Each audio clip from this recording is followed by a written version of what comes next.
Faure Gnassingbé, c'est pourquoi les gens se demandent s'il est vraiment, il est Kabye. Parce qu'il n'a rien d'un fils autochtone. Alors, Madame Nyakade aujourd'hui, qui le connaît? Au fond, elle s'est mise debout. Parce qu'à un certain moment, elle a constaté que M. Faure Gnassingbé ne travaille pas. Il ne travaille pas. En tout cas, il ne travaille pas pour le pays. M. Faure Gnassingbé est sur... c'est-à-dire, il est à la dérive. Sur le plan économique, il fait de n'importe quoi avec l'argent du contribuable.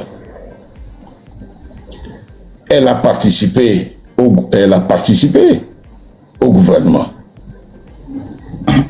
Elle s'est mise debout dans le gouvernement contre certaines pratiques. Et c'est ce que lui a valu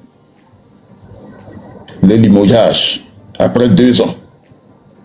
Alors, étant retournée chez elle, elle a mûri ses idées, elle a regardé le pays, elle a regardé les habitants, mais elle s'est dit que si elle ne lève pas la voix, ce serait vraiment trahir le peuple du Togo.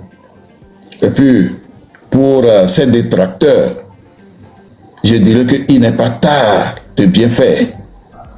Nous devons être ouverts pour accueillir même les gens qui vont quitter le navire RPT Uni. Il faut être prêt pour les accueillir parce que s'il y a trop de tranquillité dans leur maison là-bas, on ne pourra pas les changer. On ne pourra pas réussir à changer notre pays. Alors, nous devons encourager, nous devons vraiment les pousser à quitter le navire. Parce que leur navire est en train de prendre de l'eau. Il n'y a rien à faire. Parce que le régime a tellement duré dans le temps. 58 ans. Moi, je n'ai connu que ce régime. 58 ans. Ce n'est pas 58 jours, hein. Ce n'est pas 58 mois. 58 ans. Et on tend vers 60 ans. À un certain moment, même s'ils ont été bénis par Dieu, aujourd'hui, il faut reconnaître que le diable est dans la maison. Ce diable, c'est M. Faure Gnassingbé. Alors, regardez l'état du pays. Regardez l'état de nos hôpitaux. Et quand tu vas chez nous dans le nord, c'est la consternation. Tout est délabré, tout est en lambeaux. Il n'a rien construit. Il n'a fait que bâtir ses résidences à travers le pays. Madame Nyakade étant très consciente, non, elle dit qu'elle ne peut pas supporter, elle ne peut pas continuer par supporter cela. Alors, maintenant, pourquoi elle n'est pas inquiétée? Je ne peux pas dire qu'elle n'est pas inquiétée. Hein. Quand tu es dans cette situation, il y a une certaine persécution. Aujourd'hui, on lui interdit formellement de créer son mouvement. Et l'association qu'elle dirigeait, on a monté des gens dans cette association qui l'ont éjectée. Malgré ça, elle continue. Et quand c'est comme ça, c'est des visites inopinées, des gens qui sont haut perchés, qui viennent te déranger, te supplier, d'autres te menacer. On ne peut pas dire qu'elle n'est pas inquiétée. Elle n'a pas encore pris la parole. Peut-être quand elle prendra la parole, puisque tout ce qu'elle dit, c'est vérifié, c'est des faits réels, des faits concrets. Mais pour le moment, elle n'a pas encore pris la parole pour ameuter d'une manière directe le peuple. Voilà. Et je suis sûr que Faure Gnassingbé, si nous ne l'arrêtons pas maintenant, il fera encore des dégâts. Voilà, monsieur le doyen. Merci mon commandant, merci pour ces réponses. Et voilà, maintenant, cela me permet d'aborder le vrai sujet pour lequel je fais ce live. Normalement, j'ai beaucoup de questions à vous poser, mais on va seulement se concentrer sur ce pourquoi ce live. Bien, alors, j'aurais souhaité vous poser des questions sur pourquoi Faure, jusqu'ici, n'a pas encore réussi à former son gouvernement et pourquoi Faure est devenu un pigeon migratoire qui vole de pays en pays. Bon, ça n'urge pas. Parce que, à l'heure actuelle, nous avons d'autres choses qui sont beaucoup plus importantes que les questions. Parce que si aujourd'hui Faure s'en va, on ne parlera plus de lui et de parler de la formation de son gouvernement. On ne dira plus que lui et son ministre des Affaires étrangères sont devenus des oiseaux migrateurs qui volent de pays en pays pour à la recherche de je ne sais quoi. Alors, le Togo, notre pays, traverse aujourd'hui un moment de turbulence aggravée dû à l'arrestation du jeune artiste Amron.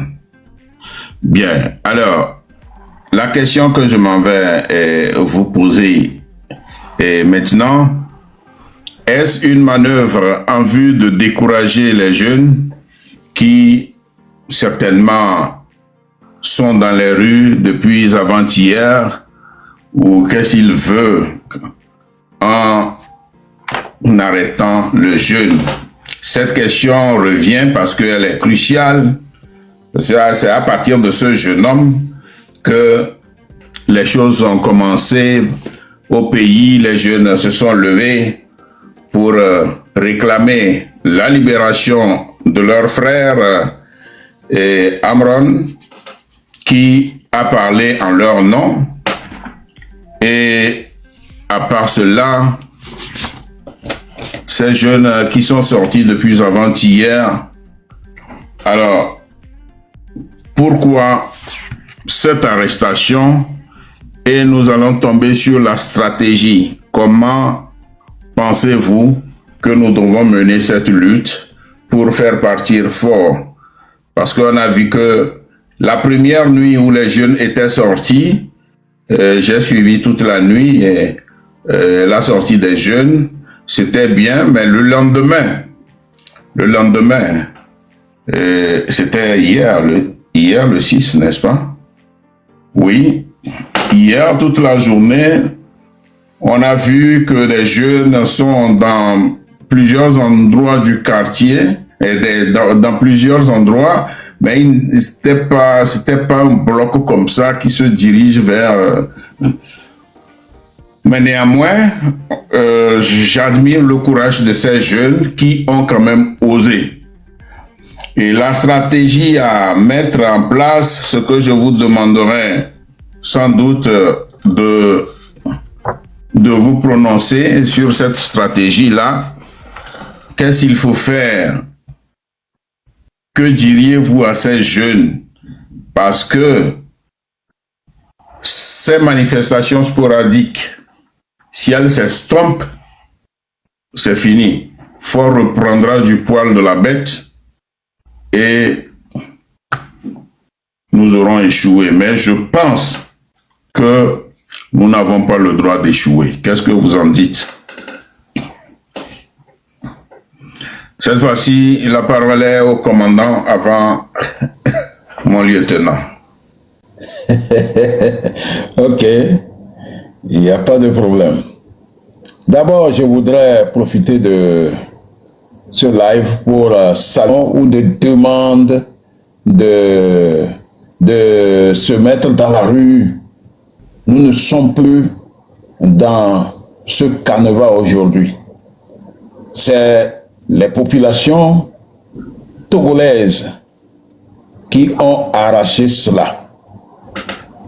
Que tout le Togo sache que nous ne devons plus revenir en arrière pour permettre encore à M. Faure Gnassingbé de contrôler nos manifestations. C'est quand il veut qu'il nous autorise à manifester.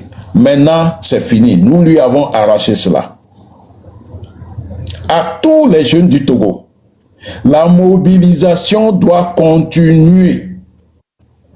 Parce que si aujourd'hui, on courbe l'échine, la persécution sera encore très dure.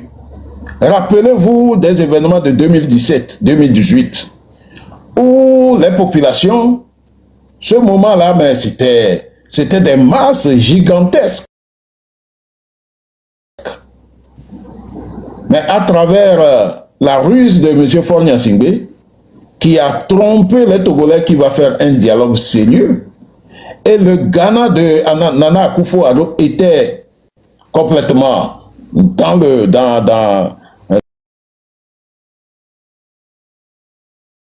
l'objectif de nous aider à résoudre le problème togolais pour éviter la pression démographique des Togolais sur le Ghana. Alors, le président du Ghana avait reçu l'ancien ministre de l'Intérieur, le commandant François, à Londres. Ensuite, il a continué, il a reçu M. Pascal Bodiona, c'était en 2018, hein, M. Pascal Bodiona au Ghana ici. En ce moment, Pascal était pratiquement en conflit avec Faure Gnassingbé.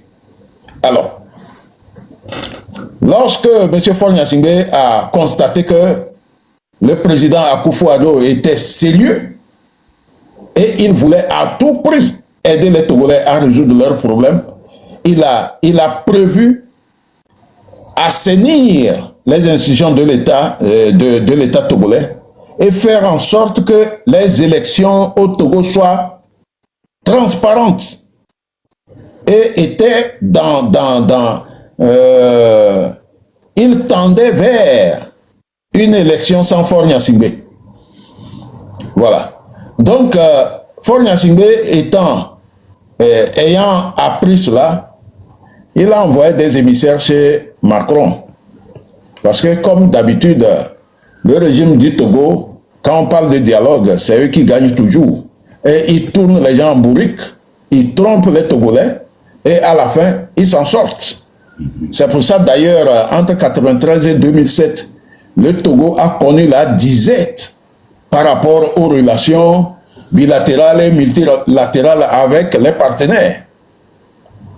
Alors, Faure Gnassingbé a envoyé des gens vers M. Macron, qui a improvisé une visite officielle au Ghana et au Nigeria. Parce que le Ghana et le Nigeria étaient déterminés à résoudre le problème togolais. Voilà, c'est une information que je mets sur la place publique parce que cela est nécessaire pour galvaniser les troupes sur le terrain et dans la diaspora. Alors, donc, M. Akufo-Addo étant sérieux, Macron est descendu un 18 décembre 2018, ou bien avant, je ne me rappelle plus, le lendemain, il est remonté en France. C'est à partir de ce moment qu'il y a eu un communiqué que le problème togolais voilà, a été confié, en ce moment-là, a été confié au président guinéen Alpha Condé. Voilà, donc le dialogue que M. Akufo-Addo préparait lui a été arraché, puisque c'est le Nigeria qui était en appui avec chez M. Addo. On lui a arraché, la France lui a arraché ça pour remettre à Alpha Condé. Et Alpha Condé avait une mission, c'est de détruire ce dialogue. En ce moment, même sur le terrain, la démobilisation était totale. Les gens se rappellent de tout ce qui s'est passé. La démobilisation était totale et Alpha Condé a fait de fausses promesses aux délégations togolaises. Finalement, tout est rentré sous l'eau. Et le dialogue a lamentablement échoué. Voilà. Pourquoi nous rappelons cela? Quand on est en lutte, que les jeunes sachent, que tous ceux qui sont sur le terrain sachent, Quand on est en lutte avec une dictature, il n'y a pas de négociation. On ne négocie pas. Les gens ne peuvent pas faire 58 ans de pouvoir et après, ils vont nous brandir un dialogue. Nous devons être déterminés. Utiliser tous les moyens renvoyés par les populations. Ce n'est pas au Togo qu'on ne peut pas le faire.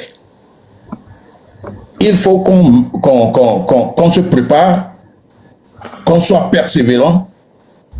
Même si ça dure dans le temps, nous devons continuer par réclamer la fin. Faire en sorte que le régime de Faure Gnassingbé finisse. Le réclamer sur les réseaux sociaux, dans les non, maisons, pas seulement sur les réseaux sociaux. Les réseaux sociaux, c'est un instrument de mobilisation. Ouais. Mais c'est sur le terrain que ça se passe. Hier, vous avez vu. Hier, vous avez vu, les jeunes étaient sortis. Aujourd'hui, avec l'avènement de Amron, les jeunes se sont mobilisés. Et la mobilisation dans le pays est pratiquement acéphale. Il n'y a personne. Ils vont négocier avec qui maintenant? Donc, je pense que ceux qui sont à l'origine de cette mobilisation, ils ont bien mûri le plan pour ne pas qu'on dise que c'est un parti politique. Après, on arrête. Et les membres de ces partis politiques-là, aujourd'hui, le mouvement est acéphale. Et c'est une très bonne chose. C'est une très bonne chose. Et si un mouvement est comme cela,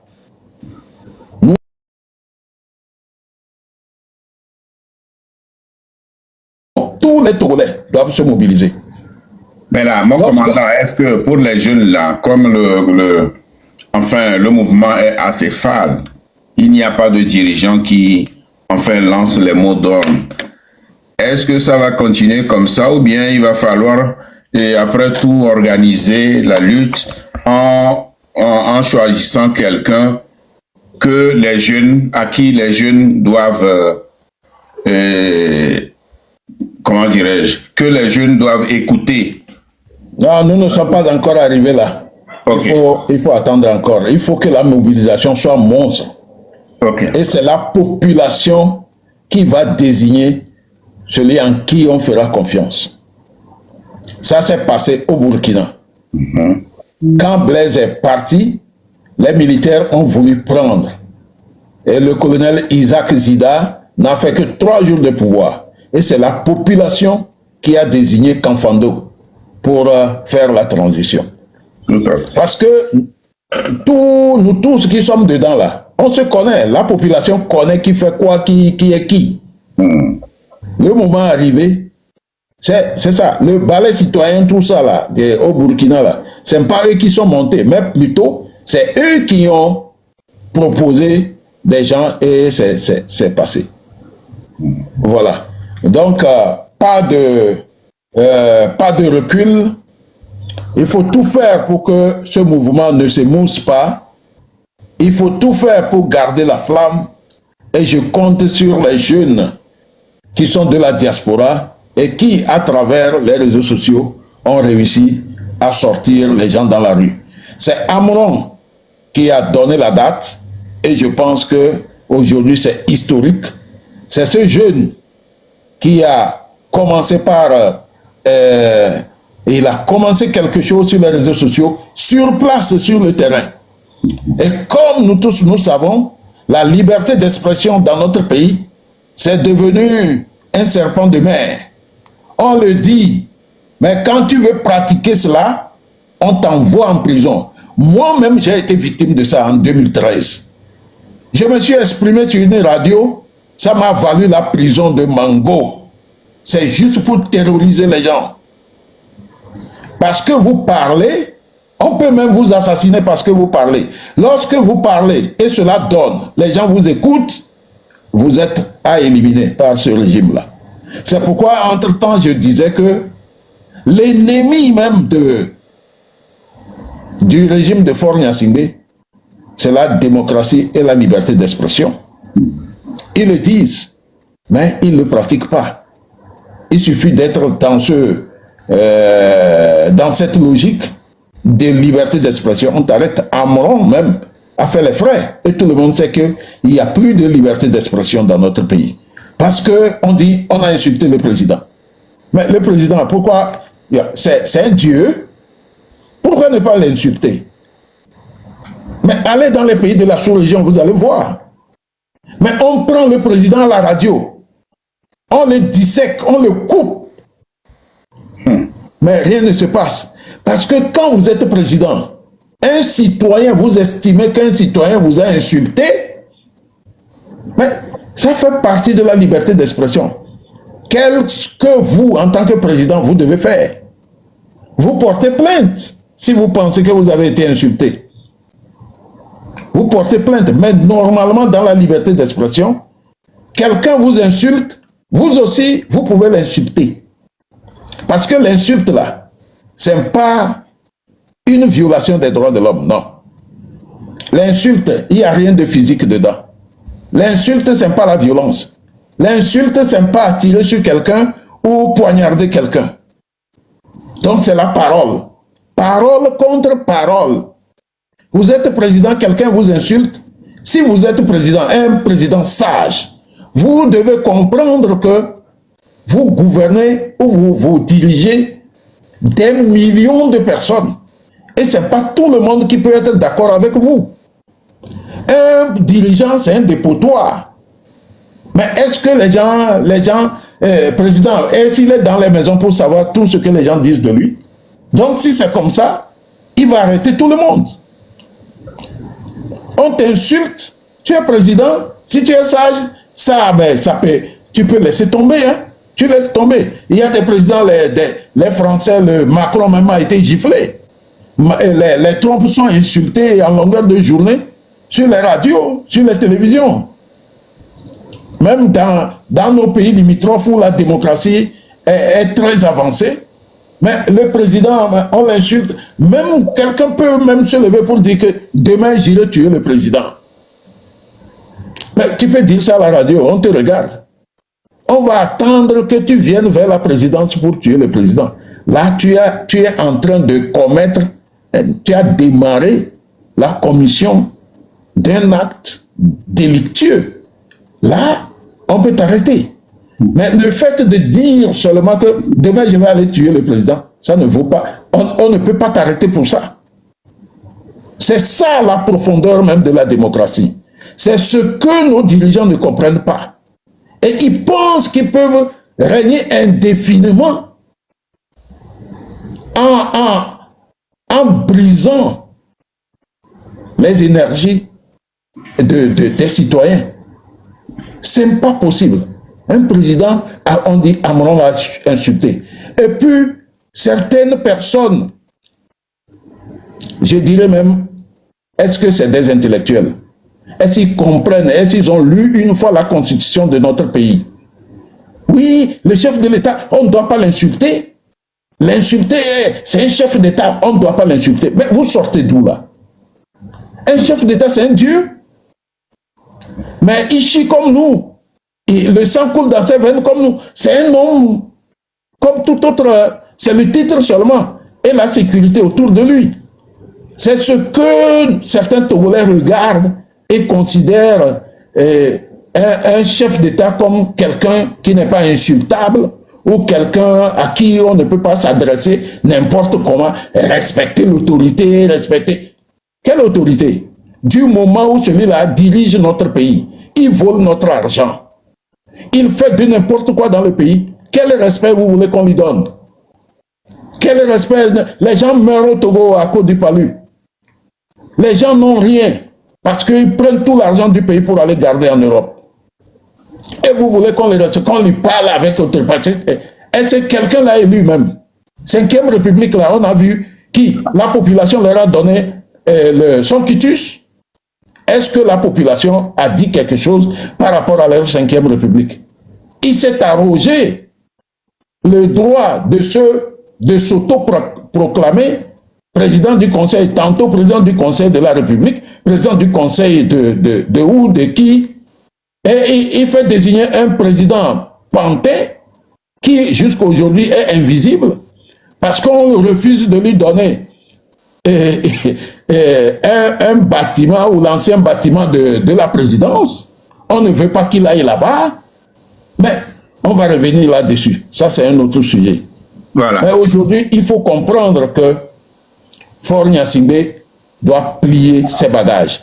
Parce qu'il a fait 20 ans, il a fait la paresse pendant 20 ans, il a enculé les Togolais pendant 20 ans, il n'a rien fait aux Togolais sur le plan santé, et il n'a rien fait aux Togolais, il n'a pas construit de palais de sport, il n'a pas construit de stade. Sur le plan énergie des Togolais, il travaille à ce que pour comprimer les talents des Togolais, pour comprimer leur énergie. Et bien, c'est quand les gens quittent le Togo qu'ils sont épanouis. Ils exercent leur talent avec un esprit libre. C'est ça la vérité. Je vous remercie, doyen. Merci, mon commandant. Ah, vraiment, vraiment, vraiment. Bien, donc, si je vous comprends bien, la détermination doit continuer. Les jeunes doivent être toujours dans les rues. Il faut comprimer le régime, il faut le pousser jusqu'à son dernier retranchement, jusqu'à ce qu'il s'en aille. Voilà, donc je pense que les jeunes ont compris. Et puis sur les réseaux sociaux, les blogueurs, tous ceux qui sont sur les réseaux sociaux et qui parlent de la situation socio-politique du Togo, n'ont qu'à continuer, n'ont qu'à aller encore plus loin dans la mobilisation, dans la sensibilisation des jeunes. Hein? Donc voilà, c'est la stratégie qu'il faut adopter. On n'a pas besoin d'un leader, si je reprends les termes du commandant Olivier. Actuellement, on n'a pas besoin d'un leader pour quoi que ce soit. Il faut que Faure s'en aille. Alors, pour le leader, le peuple lui-même va choisir qui va diriger la transition avant les élections proprement dites.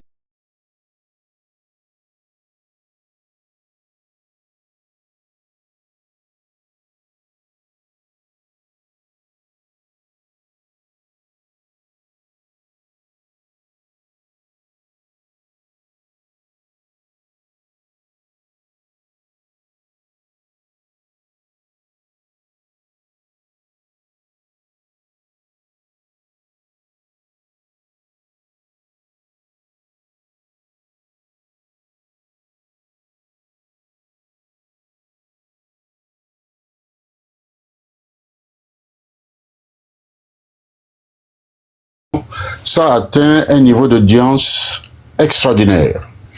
Et ça a eu un impact très fort sur le pouvoir. Ça a touché au cœur du pouvoir. Alors, qu'est-ce qu'ils ont pensé faire?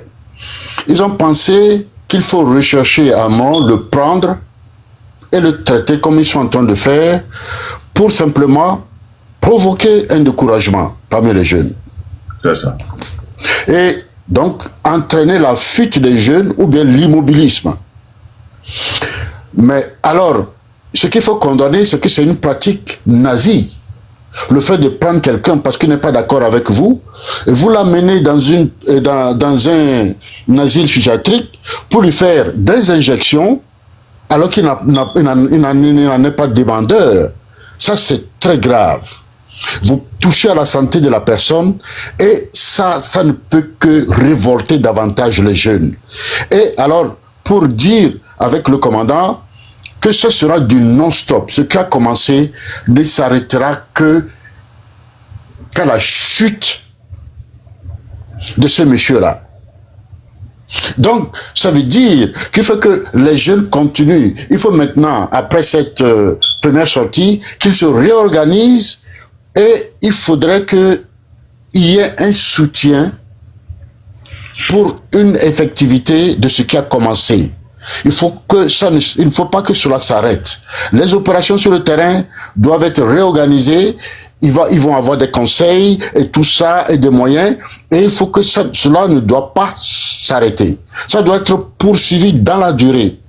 dans la durée parce que pour faire tomber un régime comme celui-là, là, faudrait qu'il y ait beaucoup de courage, d'abnégation et de ne pas, il ne faut pas qu'il y ait du recul. Ça, c'est très important, ça.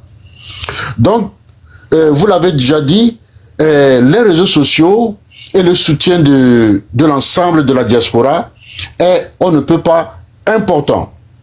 Il faut continuer à soutenir, il faut continuer à conseiller ce que le commandant fait, ce que Ferdinand n'a jamais cessé de faire, ce que tous les autres font, ce que vous faites, tout cela, et on se donne la main. Actuellement, il faut que chacun se donne la main. Il faut que nous donnions la main pour poursuivre cela. Donc, il ne faut pas qu'il y ait une faille dans cela. Et nous devons compter sur nous-mêmes. Et le commandant l'a dit, je vais revenir là-dessus un tout petit peu. Il est hors de question de remettre entre les mains d'une quelconque autorité en dehors de notre pays pour dire qu'il va venir faire un dialogue ou non. Nous avons vu les Tandja, comment ils ont trahi le peuple togolais. Nous avons vu les Obasanjo, comment ils viennent prendre des milliards auprès des présidents Yadema et pour tromper le peuple togolais, et ils ont assis davantage le président au pays. Nous avons vu les Condé dernièrement. C'est extraordinaire comment ils nous ont tourné en bourrique. Et les Campaoré. Ça, maintenant là, c'est fini. Ça a commencé, le train doit aller jusqu'au terminus. Et ça, nous encourageons les jeunes, nous allons rester à l'écoute, nous allons continuer les conseils. Voilà. Donc c'est ce que je voulais ajouter. Et puis je voulais dire ceci. Vous savez, notre constitution de 27 septembre 1992, tout citoyen a le devoir sacré de respecter la constitution ainsi que les lois de la République. Mais les premiers qui doivent respecter, c'est le président fort.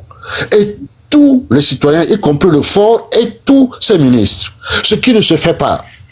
Donc, en conséquence, tout citoyen, ça c'est l'article 45, tout citoyen a le devoir de combattre toute personne ou groupe de personnes qui tenteraient de changer par la force l'ordre démocratique établi par la présente constitution. Donc, juste pour dire aux jeunes qu'ils sont dans leur droit de renverser ce régime. Ça, il n'y a pas de recul pour ça. Si on s'arrête en chemin, mais là c'est très grave. Nous irons jusqu'au bout, nous allons rester à leur côté, nous serons très proches d'eux, il y aura cette communication, cette proximité pour communiquer avec eux. Et quand le moment de de prendre des décisions, d'aller vers un niveau beaucoup plus élevé, eux-mêmes ils décideront, comme le dit le commandant, qui va accompagner cette transition-là. Voilà, je crois que je m'arrête là. Merci, mon lieutenant. Merci pour ce détail.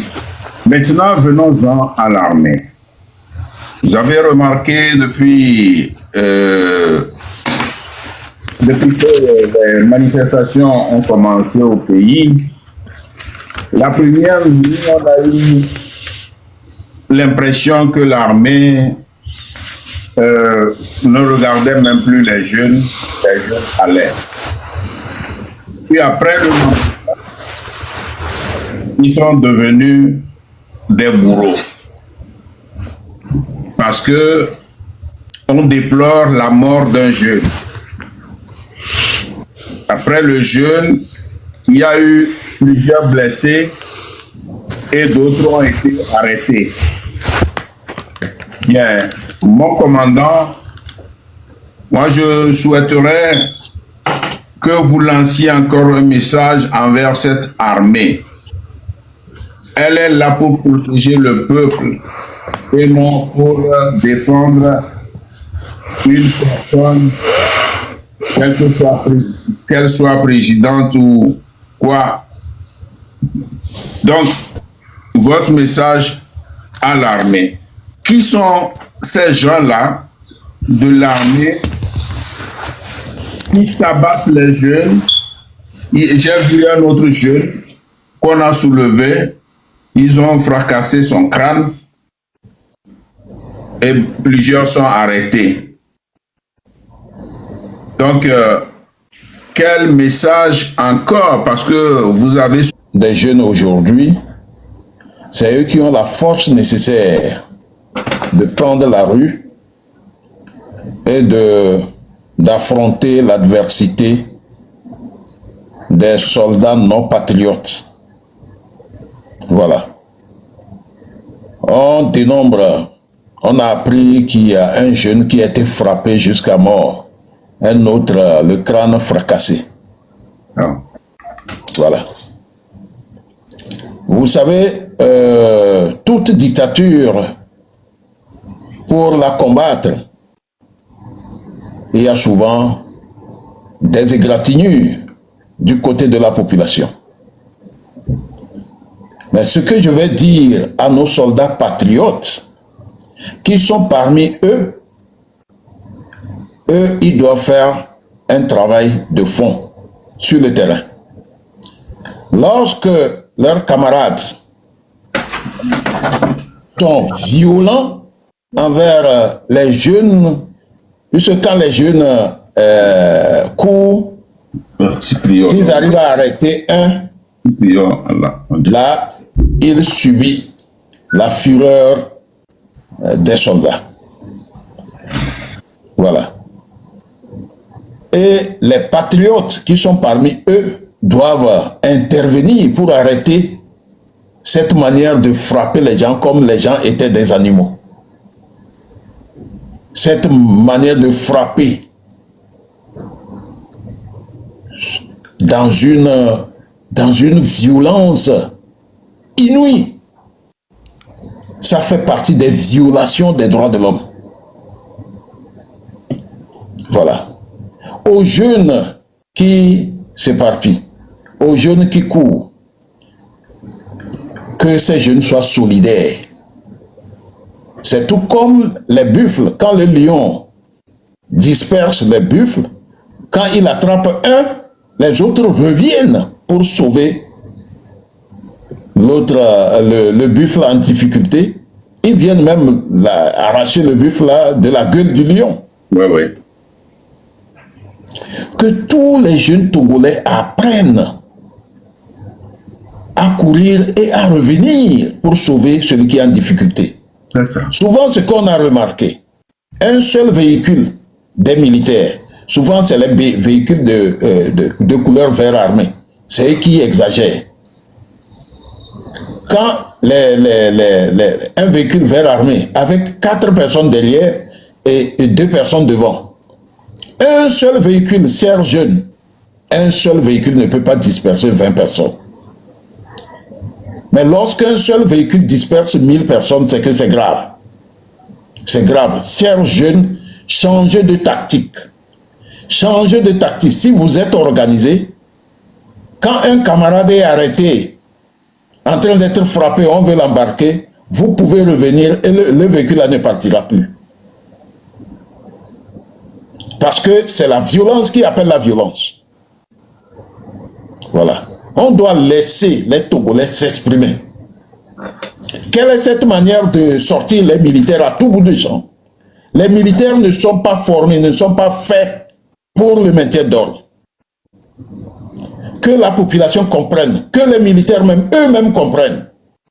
Mais lorsque on les sort, ils doivent avoir une certaine retenue. Parce que c'est leur propre peuple. C'est leurs citoyens. Vous savez, je vais leur dire quelque chose. Des fois, quand les militaires exagèrent, mais il y a un conflit majeur qui s'installe dans le pays. Ça, c'est clair. Mais vous ne devez pas, en tant que militaire, à cause d'un individu, vous brimez toute une population. Alors que de temps en temps, c'est le peuple qui parle. Et parfois, on améliore votre situation. C'est ce que nous disons là. Pour ne pas vous laisser jusqu'à vous révolter, un temps soit peu, on règle vos problèmes.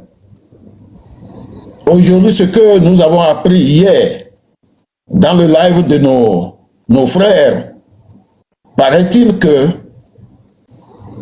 les gens, vos chefs d'état-major ont demandé qu'on améliore vos salaires pour vous permettre de mieux vivre. Mais Faure Gnassingbé a refusé. Mais vous les laissez là-bas, et le peuple qui réclame un espace de liberté, le peuple qui rejette cette 5e République, le peuple qui réclame la libération des prisonniers et le départ de Faure Gnassingbé, quand on vous largue dans la rue, au lieu de vous mettre du côté du peuple, vous faites du zèle. Parce que certains diront que ils ont reçu les ordres. Je vais vous lire un article de la Constitution de 1992 et vous devez savoir que la Constitution est au-dessus du règlement militaire. Parce que toute loi du pays doit découler de la Constitution. Et vous devez savoir que celui qu'on nomme président, c'est le peuple qui le désigne. Est-ce que Faure Gnassingbé est actuellement là? Est-ce qu'il a une émanation du peuple togolais? Non. Non. Il n'a pas été élu. Il n'a même pas été élu député. Voilà, il est illégitime parce qu'il ne vient pas du peuple. Les militaires doivent le savoir et en tenir compte et tirer toutes les conséquences. Il faut que ça soit clair. Nous parlons aujourd'hui parce qu'à un certain moment, nous avons été chassés et on a pris connaissance des lois de la République. Et nous sommes chargés de vous les transmettre à travers certains canaux comme aujourd'hui les réseaux sociaux. Je vais vous lire l'article 21. Un article que j'ai vulgarisé même sur le territoire togolais, sur les radios. Et ça a permis à cette faute. Et les enfants là ne vont pas vous pardonner. Hein? Vous serez traqués même jusqu'à dans vos trous. Parce qu'un conflit majeur là, si on ne vous anéantit pas totalement, ça ne va pas finir. Nous avons vu même 3 chars sortis hier vers GTA. Et puis ça, c'est inadmissible. Voilà. L'article 21 dit ceci. La personne humaine est sacrée et inviolable. Je lis cette constitution parce que c'est elle qui a été votée par le peuple togolais. C'est une constitution légitime qui vaut son pesant d'or aujourd'hui. Tôt ou tard, nous allons revenir sur cette constitution. Et s'il y a à modifier quelque chose dedans, c'est les Togolais qui doivent se prononcer. Puisque c'est écrit dans cette constitution que le mode de scrutin, c'est-à-dire la manière dont nous devons voter le président, si nous voulons, les Togolais veulent changer cela, ça doit passer par voie référendaire. Aujourd'hui, on a désigné un président d'une manière, je ne sais pas, d'une manière digne d'un pays ou des autorités qui ne respectent pas la loi de leur pays. Ils procèdent toujours par la force et par la corruption. Voilà. La personne humaine est sacrée et inviolable.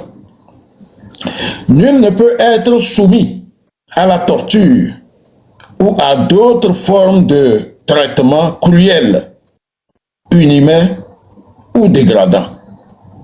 Donc que les militaires comprennent qu'il y a une loi dans notre pays qui interdit ce qu'ils sont en train de faire sur le terrain contre les enfants. Nul ne peut être soumis à la torture, tout comme ce qu'on est en train de faire à Amron, ou à d'autres formes de traitement cruel, bastonner les enfants, les jeunes, jusqu'à les esquinter, c'est des traitements cruels. Inhumains, c'est des traitements toujours inhumains ou dégradants. Ce qu'on leur fait là, c'est dégradant. Agir sur une personne humaine d'une manière dégradante. Chers militaires, ayez de retenue. Nul ne peut se soustraire de la peine encourue du fait de ces violations en invoquant l'ordre d'un supérieur ou d'une autorité publique. Tout simplement que les militaires sachent que tout ce qu'ils commettent comme acte dégradant, humiliant, ils sont directement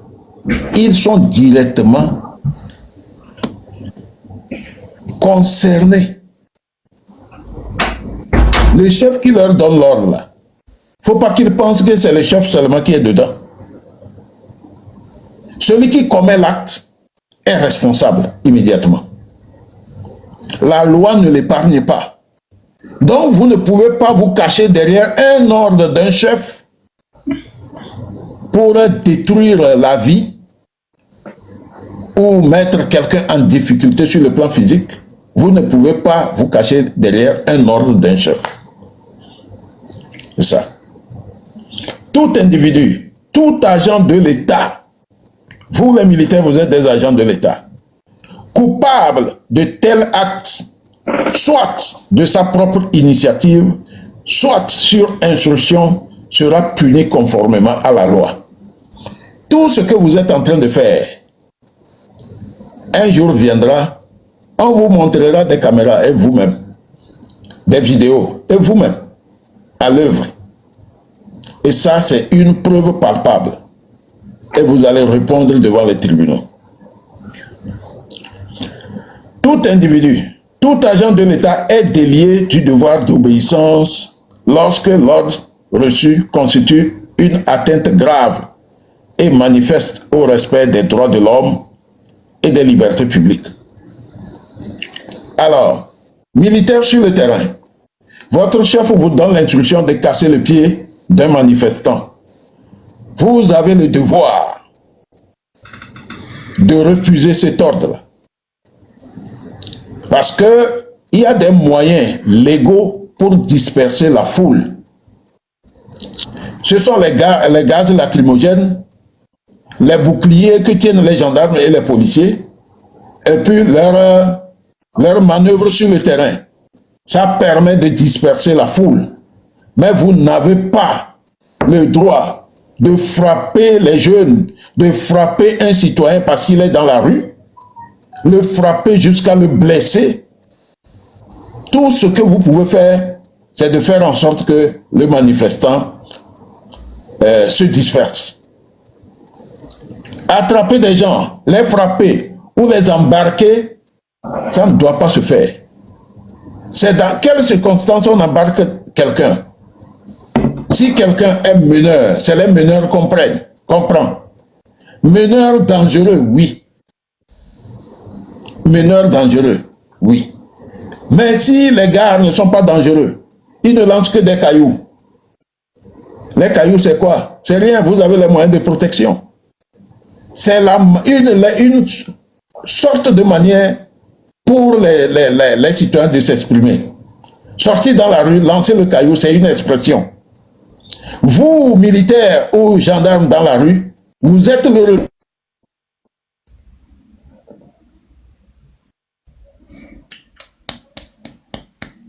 Ça bug. Vous êtes représentant de l'État. Vous êtes les représentants de l'État. Dans les cailloux que vous recevez là, c'est une expression.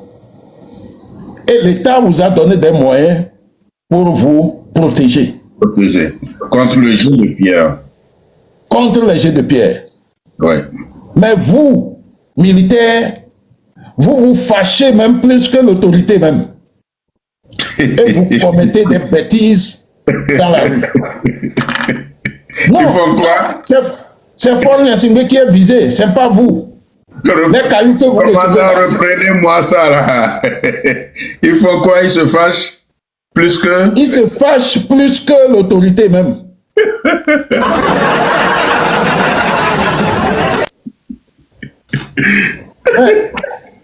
Militaires, comprenez vos missions.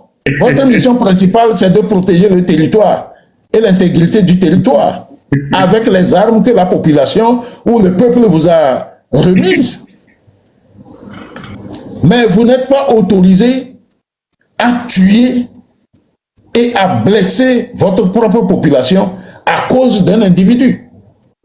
Parce qu'à la retraite, là, vous allez retourner au sein de la population civile. Vous avez été pris là-bas et vous allez retourner. Vous allez y retourner.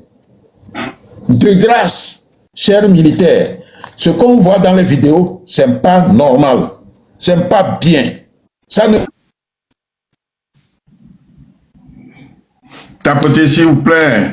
Vous voyez que ça bug chez le commandant. Partout, il y a les appareils partout pour vous photographier et vous enregistrer. Et sachez que la Constitution est au-dessus du règlement militaire. Et si on ne vous le dit pas, nous vous le disons. Quand vous êtes dans la rue, c'est la population, votre propre population. Commandant. Vous pouvez avoir votre femme dedans. Vous pouvez avoir vos enfants dedans. Commandant. C'est pour cela on ne tue pas. Voilà. Mon commandant, oui. Nous organisons les manifestations ici et l'expérience que nous avons faite ici en territoire européen, c'est que nous ne voyons aucun militaire. Ce sont les policiers qu'on envoie pour encadrer. Depuis le début, ils sont avec nous. Ils nous encadrent jusqu'au lieu où nous devons faire la manifestation. Nous marchons, nous arrivons au but, on lit nos motions, et on repart, ils nous encadrent et on se serre la main. Bon, s'il arrive un débordement,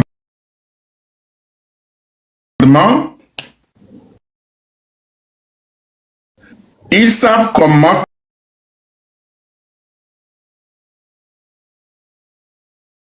contenir ce qui cause le débordement. Et il n'y a pas de problème. Mais j'ai l'impression que chez nous, non seulement il y a la police, il y a la gendarmerie, et pire encore, les militaires se mêlent à la chose. Parlez-nous de ça. Les militaires n'ont pas droit d'être sur les lieux de manifestation. Mais au Togo, j'ai l'impression qu'ils sont là. À moins que c'est moi qui ne le sais pas. Doyen, vous n'avez pas menti. C'est ça qui symbolise la dictature dans notre pays. Vous savez, en Europe, dans les autres pays de démocratie, ils se sont battus pour en arriver là. Ils se sont battus pour que ces pratiques-là prennent fin dans leur pays. Et aujourd'hui, ils sont libres. Aucune manifestation en Europe n'est interdite. On informe et puis on prépare la police pour vous encadrer. En France, la police et la gendarmerie. Mais au Togo, pourquoi on sort tout le temps les militaires? Parce que le régime en place doute des gendarmes et des policiers.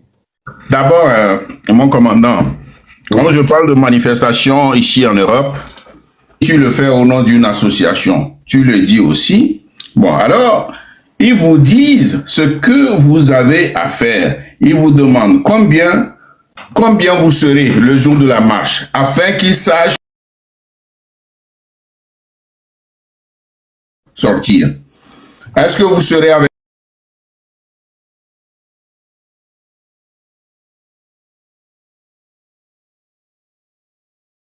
majeur qui les oblige à vous changer l'itinéraire? Donc, vous partez, vous bloquez les tramways, vous bloquez tout. Et ils vous suivent jusqu'à destination. C'est comme ça que ça se passe ici. Mais dans notre pays, on dit non, ne passez pas par des camps parce que il y a de grandes personnalités là-bas, ça va les gêner. Mais une manifestation, c'est quoi? C'est pour se faire entendre dans le pays. Parce que tout va mal. C'est ça. Donc, je vous parle en tant que organisateur, l'un des organisateurs des manifestations en Europe, typiquement en Allemagne. Oui, Ce qui se fait dans notre pays, ça dépasse l'entendement. On dit ne passez pas par ici parce que les ambassadeurs résident là-bas, alors que ici, nous passons devant les ambassades. Personne... C'est des crocs en jambes, c'est des crocs en jambes pour coincer, rendre difficile la manif. Voilà, le régime de Faure Gnassingbé est spécialisé dedans. Lui-même, Faure Gnassingbé, c'est un rusé, malin rusé, et il a contaminé ses proches. On vous laisse à la dernière minute, on fait un communiqué pour dire que votre marche n'est pas autorisée parce que l'itinéraire passe par Décon. Voilà. À la dernière minute, hein. Oui, oui. Donc, c'est une manière de vous dire que vous ne représentez rien dans le pays. Et parce qu'ils ont réussi à maîtriser la population, on vous met des crocs en jambes partout pour vous empêcher de vous épanouir sur le plan politique. On vous empêche aussi de faire, de communiquer d'une manière large, de parler à la population. Vous voyez les radios. Et puis pour les manifestations, si vous voulez organiser une manifestation, vous avez seulement 24 heures pour les informer afin qu'ils se préparent, afin qu'ils signalent, qu'ils informent la police pour venir vous encadrer. Mais au Togo, on vous dit... Au Togo, c'est compliqué. On a compliqué